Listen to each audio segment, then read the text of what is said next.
कभी आप लोगों ने सोचा है कि कोई इंसान आप लोगों का दिमाग ले ले, आपकी बॉडी में घुस जाए, आपको कंट्रोल करने लगे, आपको एक स्पेसिफिक जगह पे ले जाए और फिर वहां पे जाके आपको बोले जा मर अब यहाँ पे। लिटरली ऐसा होता है, इंसानों में नहीं, आंट्स के अंदर एक फंगस है ओफियोकोर्डाइसेप्स यूनिलेटरिस।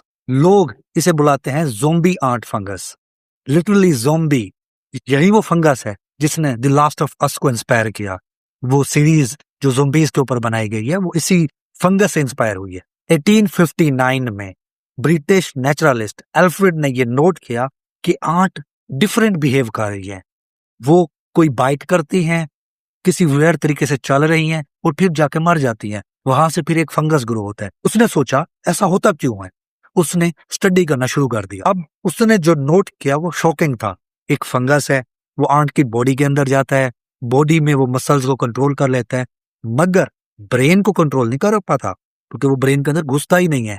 पर उसकी बॉडी पे इतना असर हो जाता है कि वो जो कुछ चाहे आंट वैसा ही करता है। अब ये प्रोसेस चलता कैसे है, इसको बियोलॉजिकली थोड़ा सा मैं एक्सप्लेन कर दूं।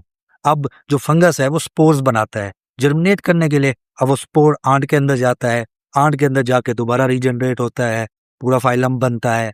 अब वो क्या करता है, वो सारे नर्वस सिस्टम पे कंट्रोल कर रहता है, ब्रेन्स में नहीं घुसता, लेकिन उनके जितने नर्वस मसल्स होते हैं ना, वो सारे मसल्स उसे कंट्रोल में रहते हैं, बॉडी के सारे सेल्स को कंट्रोल कर लेते हैं। अब वो फंगस जैसे भी चाहता है वो आंट वैसा करता है। वो वेयर तरीके से चलता है, वो किसी लीफ के पास जाता है या फिर किसी बार्क के पास, वहां पे सख्त तरीके से बाइट करता है कि उसकी बाइट वहां पे फंस जाती है और उस फंसने की वजह से वो मर जाते हैं। अब ये कुछ ऐसा नहीं है कि एक दो आंट्स ऐसा करते हैं, अब काफी सारे आंट्स हैं, डोजन ऑफ आंट्स जिनको ये फंगस होता है, तो वो ऐसे ही बिहेव करते हैं, ऐसे ही डेड बॉडीज उनकी मिलती हैं।